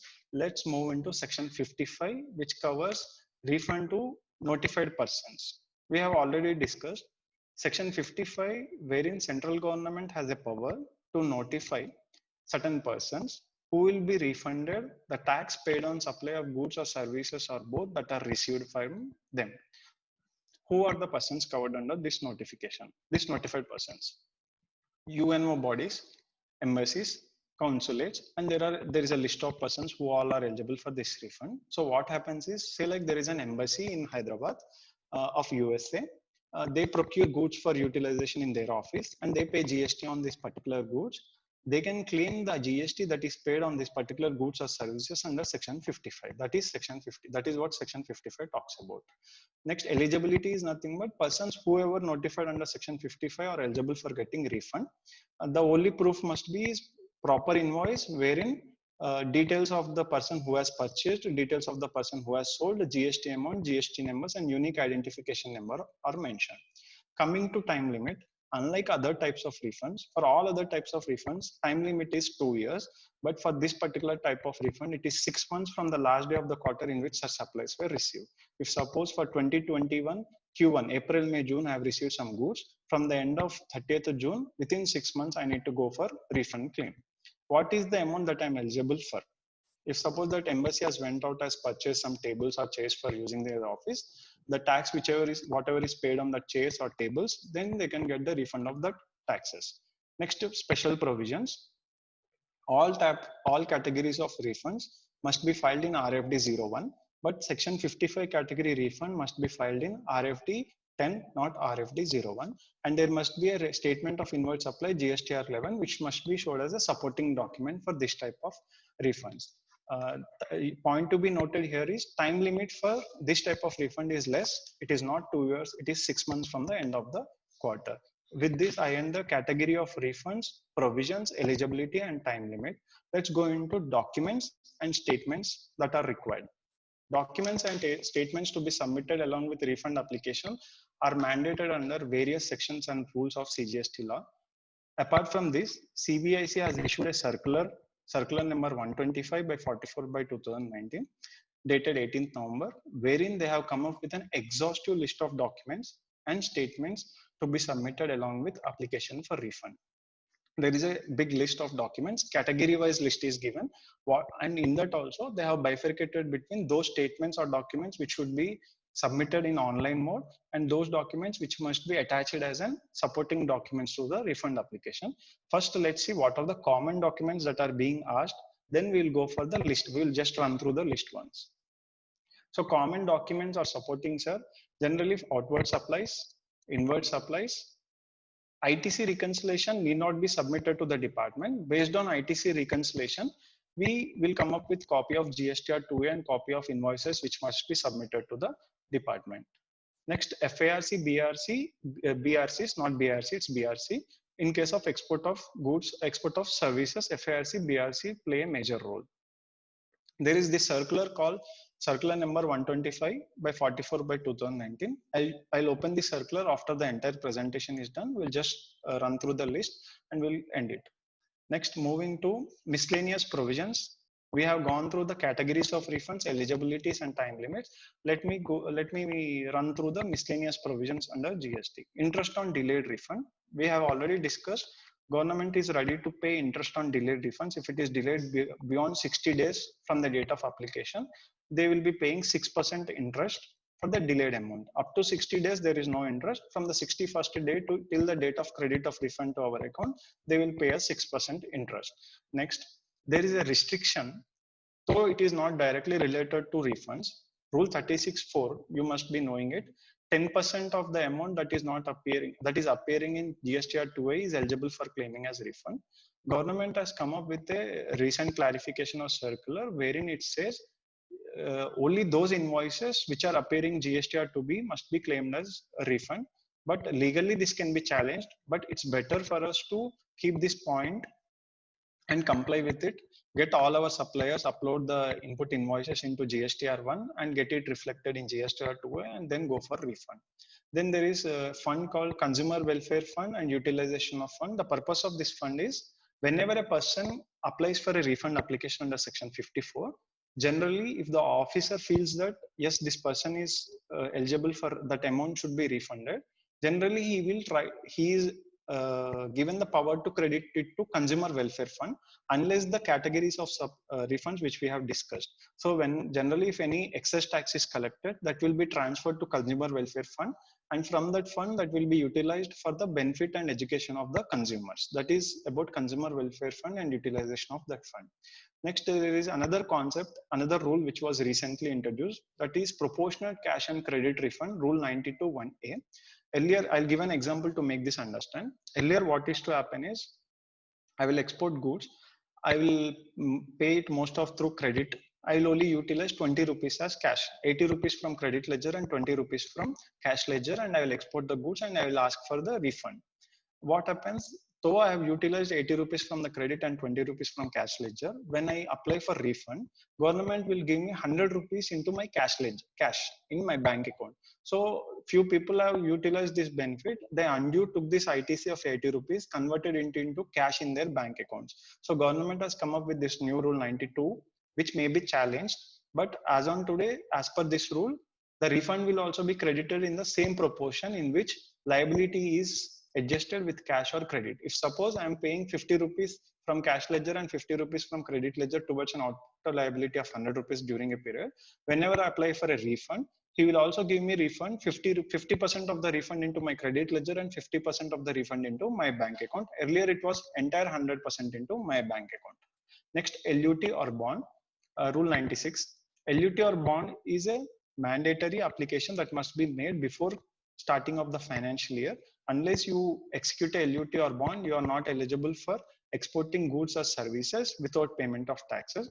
Though the government has clarified that post facto basis, this LUT or bond, even though if it is not complied, but all other conditions are satisfied, the exporter should not be denied the benefit of refund, even if LUT or bond is subsequently submitted. In delay it is submitted. And there is a last provision: no refund will be granted if the amount claimed is less than 1,000 rupees. You have applied for a refund, the amount which is involved that refund application is less than 1,000 rupees. He will not grant you any refund with respect to that particular refund. With this, I end my topic, GST refunds under GST. Example of proportionate cash and credit that may be challenged, and the restriction of Rule 36 may be challenged, but till we must be keeping this in our mind before going for a refund application. There is last slide specifically introduced for relaxation introduced under COVID-19, which is important for refunds also. There is a notification 35/2020, and there is a notification 46/2020, wherein the time limit falling due during the period 20th March to 30th August is extended to 31st August. We have seen time limits for 2 years. If suppose 17-18 related refund or 18-19 related refund time limit 2 years is expiring in any way, anytime between 20th March and 30th August, then the due date is extended to 31st August. So you can claim refund till 31st August. Similarly, officers are also given some relaxation, wherein the time limit to pass the order has been extended till 31st August or 15 days from the date of show cause notice, whichever is later, they are also given that particular relaxation. You must be remembering, I thought of asking a question in the third or fourth slide, but I said I will ask specifically this question at the end of the presentation. The reason being, it is a more important than understanding the refund provisions. When should we plan for a refund? Sir, poll question, run the poll question. Sir, I will explain exactly what the question is about. When should we plan for a refund? At what stage or point planning for refund should start? Whether at the time of exporting the goods we should plan for the refund, or at the time of filing 3B or 1 we should plan for the refund, or after year end we should plan for the refund, or other than above. This is more important, sir. Unless we plan it in a specific way, we may lose the benefit. Optimum refund benefit can be obtained by proper planning of at every stage. I just wanted to give the exact point where the refund planning should start. So you can keep it for 20 seconds, sir, not more than that. 40 seconds are over. So Oh, okay. So 20%, 21% say it is at transaction level, 43% says it is at return filing level, 21% say at year end, and 14% say other than above. Other than above, I'll explain. Let's see why it should be not transaction level or why it should be transaction level. At transaction level, even if you plan for a refund, ITC planning, capital goods, input services, because at transaction level, if you are planning for a refund, if you are having huge accumulated tax credit, then you can go for with payment of taxes, which is much more simpler than without payment of taxes. So transaction level is also correct. The other option being return filing level. If you have already issued an invoice with payment of tax or without payment of tax and file the return, at that point when you're filing return, there is no use for planning when you're filing return. Yes, there is one place where return filing is also important for planning GST refunds. Offsetting of input tax credit with CGST, SGST, IGST. Proper offsetting of CGST, SGST and IGST and planning the transactions will result into optimum refund benefit. Next, year end is not at all to be considered, sir. After facts are completed, I mean return filing is completed, transactions are completed, then there is nothing you can do planning for refund at the year end, because you cannot go back in time and do some planning unless you want to do something to get optimum refund. So year end is not out of question. So none of other than above. In my view, planning for refund should start while obtaining registration itself. When a person wants to obtain registration, if at all, since we know the refund provisions now, we all are aware of the refund provisions, the planning for a refund should start from registration time itself.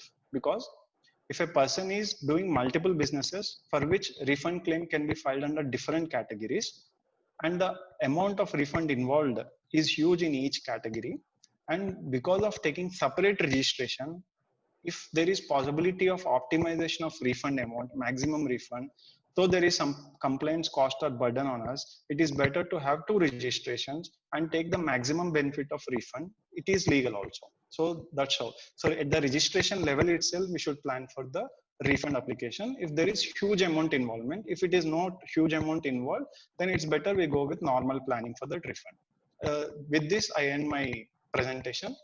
I once again thank Pankaj sir, ICICI branch, for giving this opportunity. I would like to spend 1 minute this. Let me take this moment to thank Satish sir. These days he has become so passionate and determined to make ICA Hyderabad a hub for speakers. Hope it is achieved very soon in time, sir. I thank all the members for patient hearing. Hope you like the presentation, and I have added some value to the knowledge of refunds you already know. Thank you, sir. thank you, Raghavendra.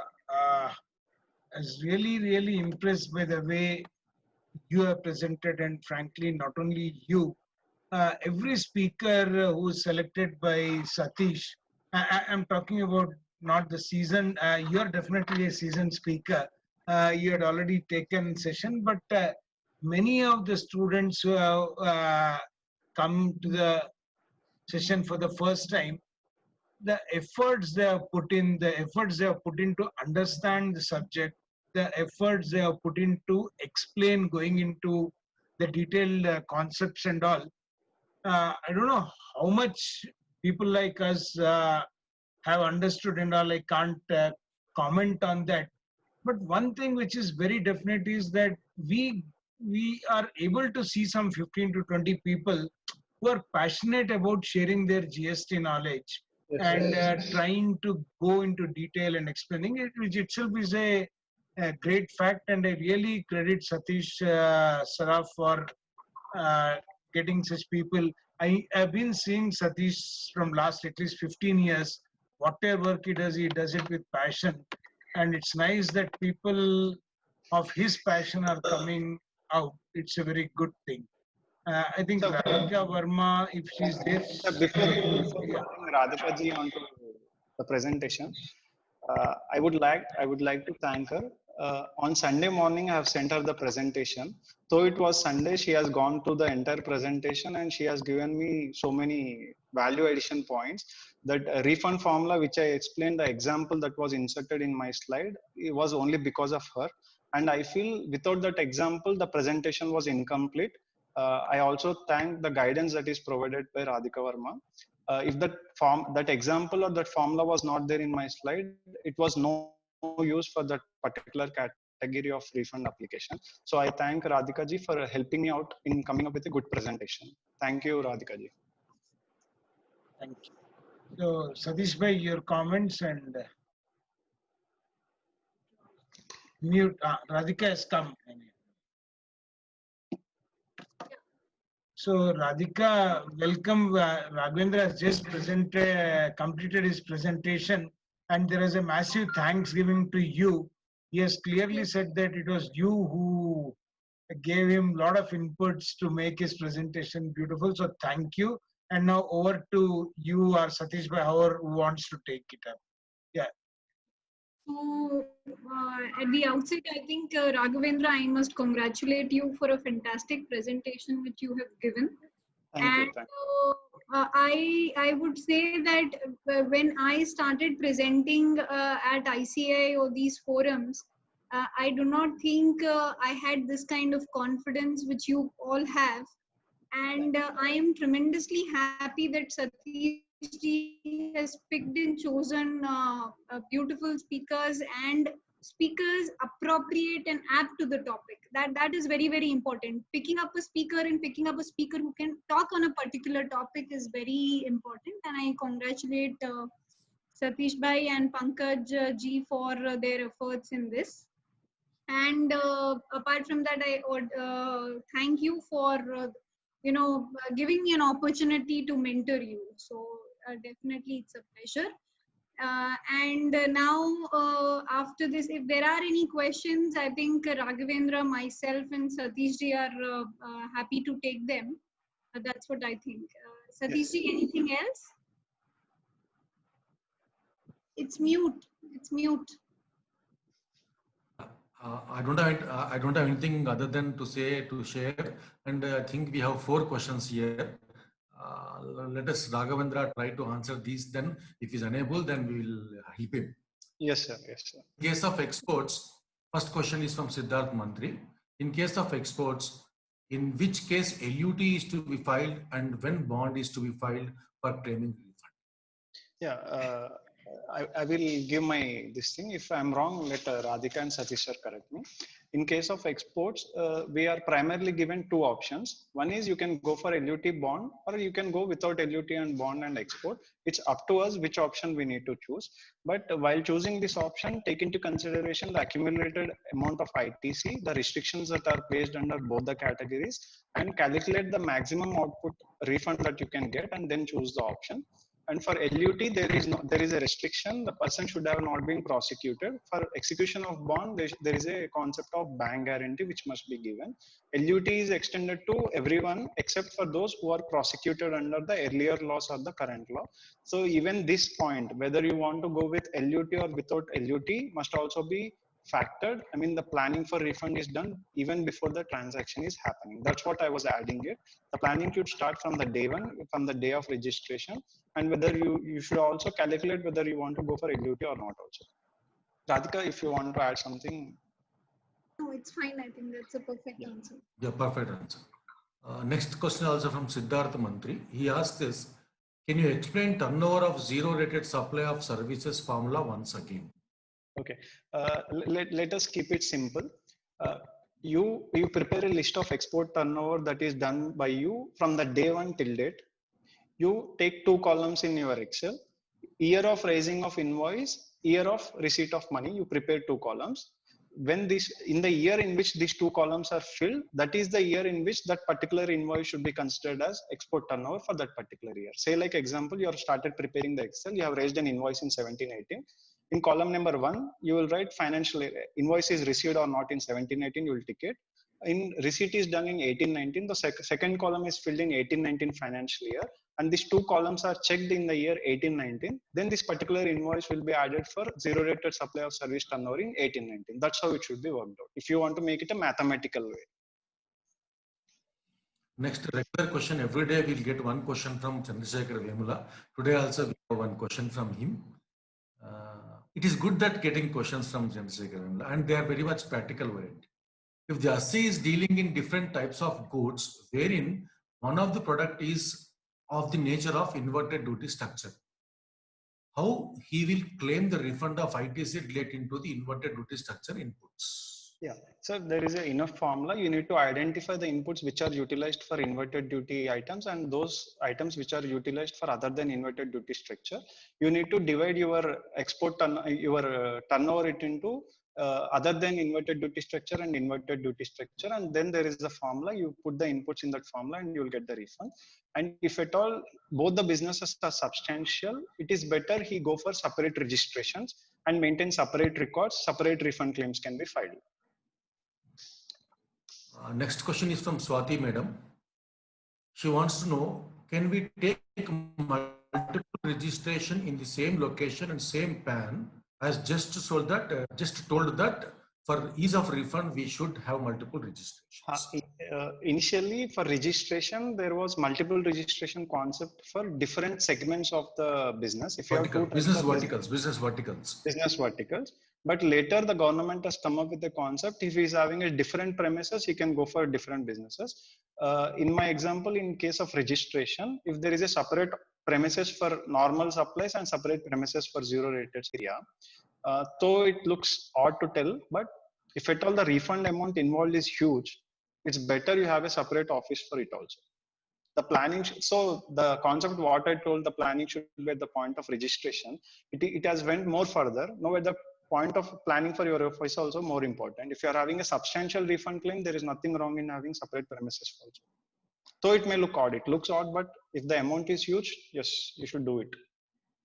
And to supplement Raghavendra, before GST, during the VAT regime, in one single premises, 2 registrations were not being given by the state authorities. That was the practice. Yes. But after implementation of GST, that is not a restriction anymore. Even if you have one premises, you can take 10 registrations, because the government is validating only PAN and Aadhaar. Yes, it is not. Yes, sir. Yes, sir. Yes. PAN, Aadhaar and bank account, they are validating. The premises. Yeah, but I mean, there is no provision. There is no provision for multiple registration for same premises, but we can get it. There is no restriction as of that in the law. Yes, yes, yes. In the future, what will come, we don't know. But as of today, there is no restriction. Premises on same PAN, you can take, according to my knowledge, you can take 35 registrations. Oh, because of that OTP thing. Yeah, 13th digit is 129. Okay. Z, it can accommodate. That is how the algorithm of GSTN number is. So then you can have 35 registrations at one time. So that is possible to have those many registrations. Beyond 35, I don't know what the government is going to come up with. Okay. Yeah. So I think we have.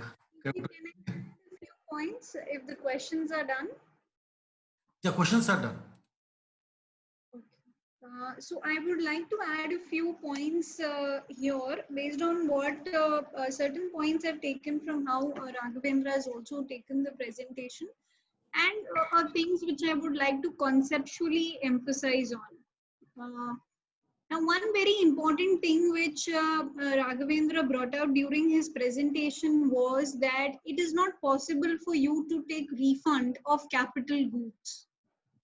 That must be very, very clear to all the participants who are there, that you cannot go for a refund of a capital goods as of now because of the way the scheme has been framed. As far as the law is concerned, there is no embargo in the law which says that you cannot go for refund of capital goods. No, it says you can go refund of your input tax credit, which obviously includes capital goods. But as far as the rule is concerned, somewhere, you know, what happens, the old habits die hard. They say that, right? Old habits die hard. So In CENMAT regime also, they were not allowing the refund of capital goods. So therefore, what happened is that the same thing continued even in the GST and in the rules which have been framed for refund. They have said that net ITC includes input and input services, as Raghavendra discussed during the definitions of the net ITC term. So what is that as a consultant, as a chartered accountant, you should be advising your client for this? Because the client says that, because I do only exports, I do not do any other thing. So therefore, if I am going to have a huge expansion, of my premises, of my business, and capital goods are invariably going to be purchased, then what is it that you should be advising as a consultant to this particular business? Any idea, if any you would like to put it in the chats, few of you, what do you think you should be doing? One example, Raghavendra has already covered what you should do. So probably this is also testing time as to how much the participants have heard.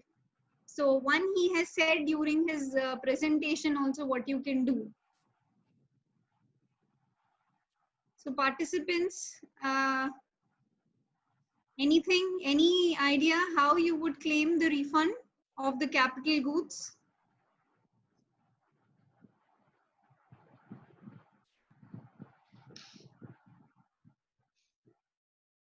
I think Pankaj Bhai has to appear.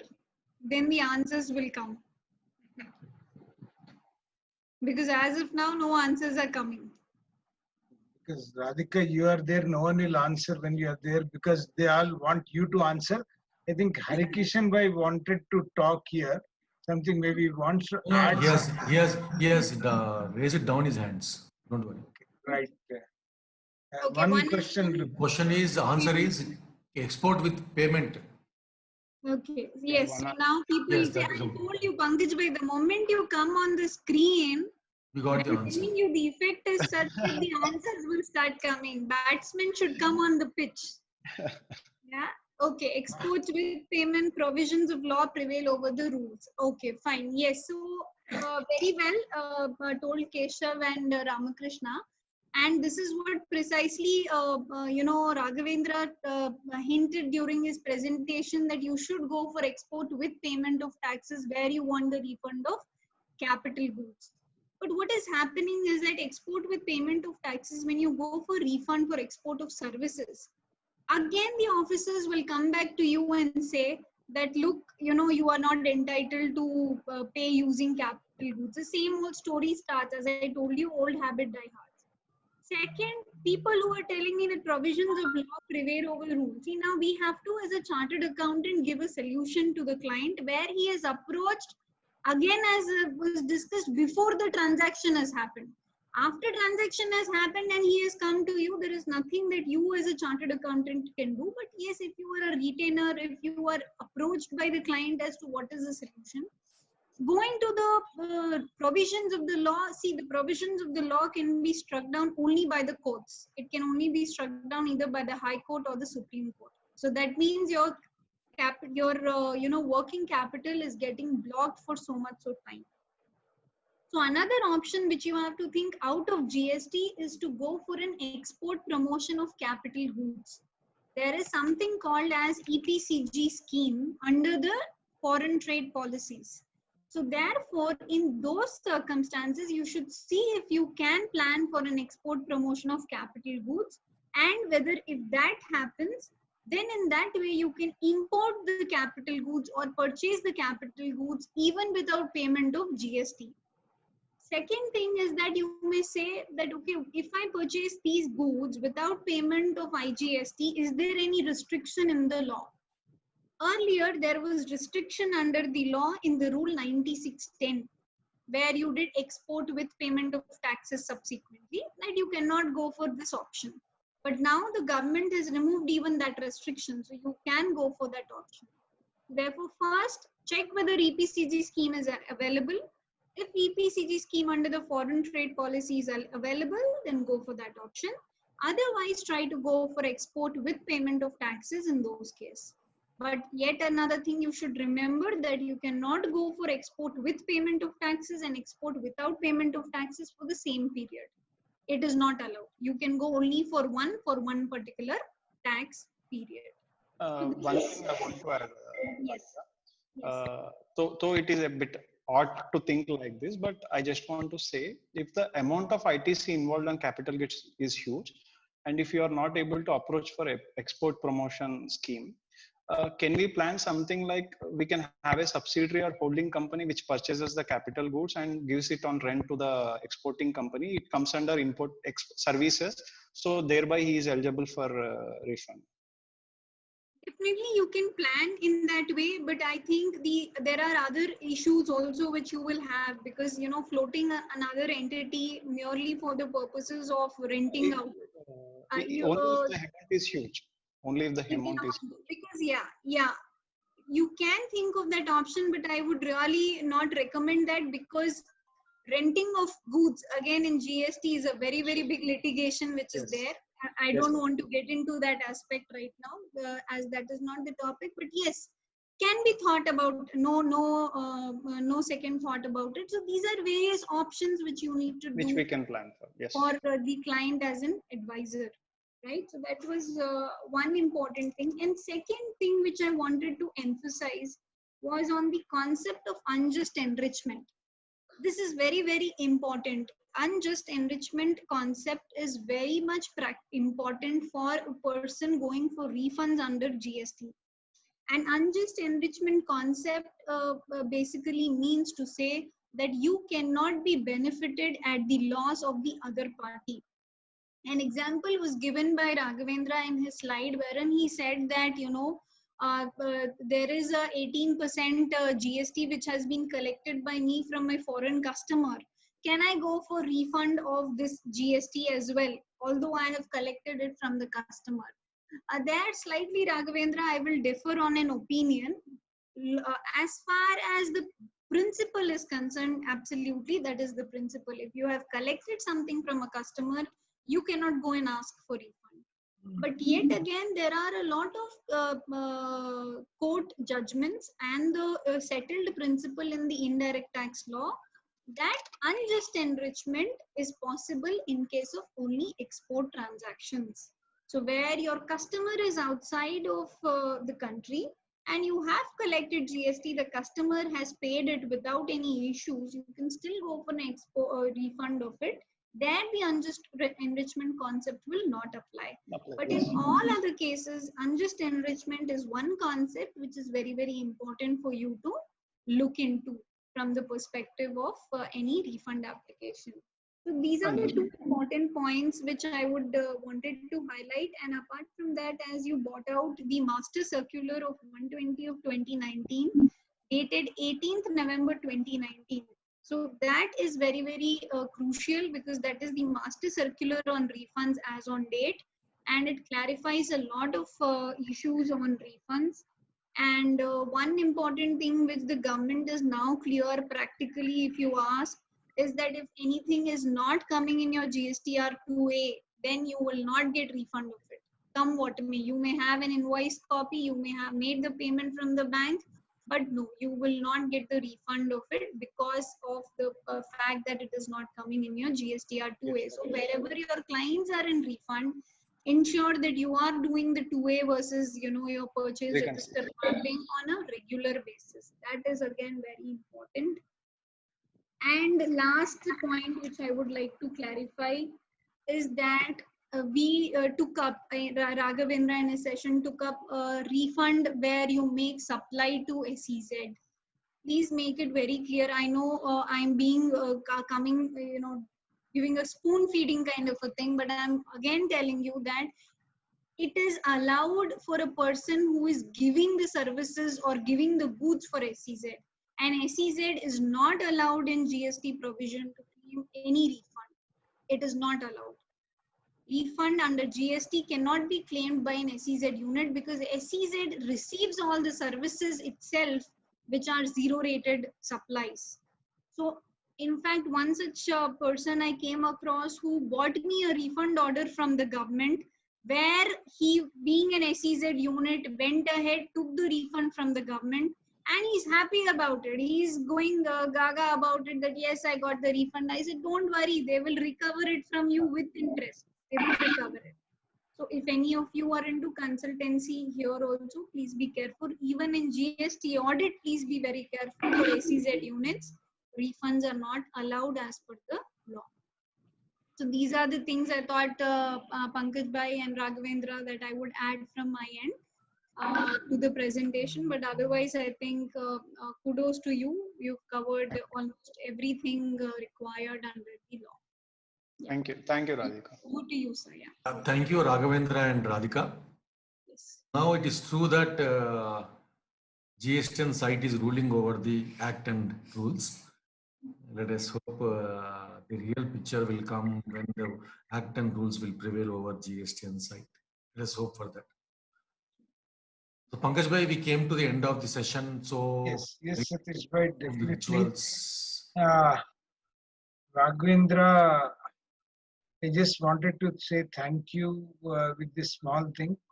Okay, and you're able to see the screen, Satish Bhai? No, sir. No, sir. This what is happening whenever I'm just getting into poll questions and all, and then doing it, there is some problem which I'm facing.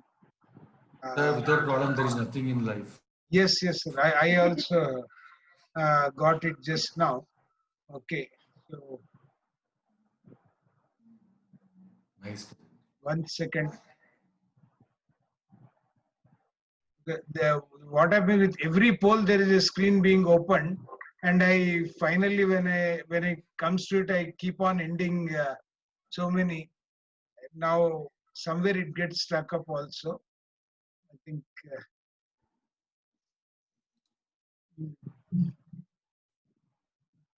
Now I think. GST training, they know technical glitches very well, sir. They understand it very well. Thank you, sir. Thanks for that. Thank you, Raghavendra. It's a small token from us. Okay. Thank you. And Radhika ji, you also done a great job, no doubt about it. And you are an asset to Hyderabad branch. So from all of us, kindly accept this token gift. The hard copy will reach you shortly. And friends, to everyone else who is attending, there is a panel discussion. We are getting a lot of questions. Thank you for that. But if you still have more questions, kindly do it by tonight so that tomorrow the panelists can sit and then decide among themselves how to be done. Okay, and thank you everyone. Satish Mailavarupu, if you can just say thank you formally. Before he says thanks, I want to announce for the tomorrow. Yes, sir. Yeah. Tomorrow, Sriram is going to take up this session on GST annual returns and audit. He is going to cover section 35, subsection 5 and rule 80. And the forms he is going to cover is GSTR 9 and GSTR 9C. Being this GSTR 9C to be certified by the auditor, then he'll be putting more of emphasis and focus on GSTR 9C than anything else. So let us keep our belt tight and to listen to the Sriram tomorrow by 3 p.m. Thank you one and all for your patient listening. Go over to Satish Mailavarupu. Yeah, good evening everyone once again. The topic refunds under GST is a beautiful one actually, and Raghavendra excelled in his presentation. I really congratulate and thank you, Raghavendra. I can say simply you done your best to my knowledge. And Radhika Verma, of course, with her experience and command on the subject. She is as usual good. As usually, she is good. Yeah, her best as moderator and so patiently taking all the issues also. Satish Sharaf sir, I cannot say anything except Vishnu Pitamaha of GST. Helping each and every one of all of us, including branch and members, at any time, whenever we are calling. See, Satish, even on the day when we had the interaction with the speakers, I said it is the institute, it is not Satish Saraf.